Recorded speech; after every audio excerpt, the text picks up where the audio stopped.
Now, Karli Koskovich with your sports update. I'm here with Elliot, and he's from Carlsbad, California, and he's sporting that Jackson Merrill jersey, and because of his love for the game, he's going home with a swag bag, courtesy of Baseballism, and it's Thirsty Thursday, so that means you can enjoy $2 off select craft beers here and over at the Fort Peaks Pavilion. And as you can see tonight, we have the FM Sports 11U baseball team from Bellevue, Washington, starting to pack the stands, and it does feel like homecoming here at Tommy Oliver Stadium. Caniacs, if you guys are hungry after the game, go get some premium hand-breaded chicken fingers, some hot fries, and some freshly squeezed lemonade at Raising Cane's in Florida and the SEC teams that are actually doing something, because last year, if you think about the college playoffs, it was a completely different dynamic. And obviously Rip City Surf has had a huge impact on the Panhandle already, so what have you seen so far, and just whether it's exposure for these players or just the impact on Panama City? Many of you guys were watching the Rose Bowl parade and quarterfinal matchup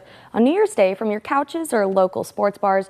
Two Chipley band members were in Pasadena at the heart of the celebration. And here in Panama City, I know everyone's curious who's leading what statistical category, so let's get into it. I'm here in the Cactus and Coast Club, the new premium seating here at Peoria Sports Complex. It has the most comfortable seats in the stadium, the best views, daily giveaways, and in-seat service. And yes, you're correct. Today, our fans are getting free cookies, courtesy of Kathy's Cookies. So if you guys want to sit in the Cactus and Coast Club for the next game, you can visit the ticket office or PeoriaSportsComplex.com. If you guys haven't had a chance to watch the game from the Sun Cruiser Oasis, then you're missing out. It comes with patio furniture, high top tables, and a personal bar. And tonight we have the Bullpen Baseball Club from Vancouver, Canada here with. We have three different groups here today. We have a bachelor party, we have some birthdays, so it's perfect for celebrations. Jay, would you tell our fans how they can book the Sun Cruiser Oasis for our next game? Obviously want to end up on top after week one, but this game is definitely personal, as the Bay County rivalry will bring out maximum competitiveness between both of the teams. Yes, it was 3-0, but the amount of shots Arnold Soccer put on her, they tested her all day. To your concerns as a sixth grader, for the most part, the biggest concern was pleading to your parents why a certain video game or hangout was more important than your math homework. But for Blountstown's Braxton Abbott, it was beating cancer. At just 11 years old, he has conquered one of the biggest challenges he'll ever face, but that hasn't slowed him down one bit.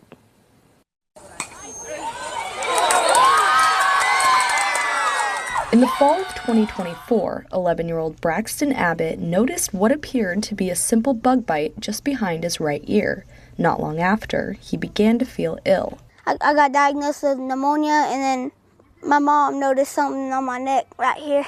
Originally, the thoughts were of a swollen lymph node from the pneumonia virus. After he was done with all the medicine that he took and everything, we noticed that it wasn't getting any smaller, it was actually getting bigger. That's kind of when, it kind of kicked in for me that this might be something a little more serious. This might be something more than just a lymph node. During this time, concerns were also rising on the behalf of a second nodule. Started noticing that there was another knot coming up around that one. So then whenever I noticed that there was two of them, that's whenever we kind of started looking into it, and I took him to his doctor. They referred him to get ultrasound, CT scans done and everything on it. And so there was two right here. There was a big one on the top and a little one on the bottom. No, a little one on the top, a big one on the bottom. This was enough for the Mercer Abbott family to take action and get a biopsy. However, the results came back benign. Refusing to give up on their son, they requested another biopsy from another set of eyes. Doctors and stuff like that, they saying, oh, it's fine, it's just a swollen lymph node, or, and all that stuff, and we kept pushing it and everything, and finally when they sent off the biopsy and everything, it came back. I had a feeling, it's always in the back of your mind, whenever something small even going on with your kid, or you as a parent, you always sit back and think, what if it's this, what if it's that? The diagnosis, nodular lymphocyte predominant Hodgkin's lymphoma. I really didn't know. I started crying, and then my mom told me that it was very treatable. So I got a little relieved, actually a lot of relieved. And that's when the real battle began. Braxton plays on the 11U Panama City Hurricanes, but his competitive spirit goes beyond the diamond. So I told him everything. He was okay. He's like, well, let's do this then. I got this. In May of 2025, Braxton began chemotherapy at Shands Hospital in Gainesville. For weeks, he underwent treatment. Just seeing him hooked up to the machines and, just going through that process, what's it doing to his body, what's going through his mind, because, all kids don't like speaking their minds and they don't really know how to express it sometimes. And sometimes that's what, as a parent, you want to be there for them, but how can we be there for them? Definitely the hardest thing I've ever had to do, to sit and watch him go through something like that and it limit him down to what, him moving around, him not knowing. However, throughout the hardest moments, Braxton always knew the light was coming. His faith and love for baseball never allowed his confidence to fade. Even when he was undergoing treatment, he made it a priority to stay on the diamond. He never gave up, and he always had a good attitude with it.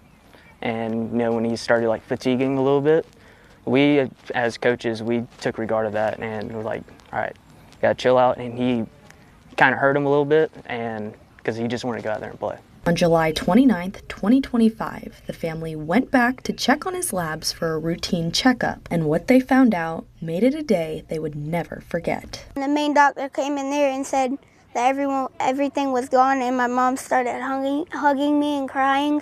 Officially marking the end of an era, Braxton Abbott ended his treatment in July 2025 and has returned full-time to the baseball field. Can't really explain it. It's shocking, because now I got diagnosed with cancer, and now I'm out here playing baseball.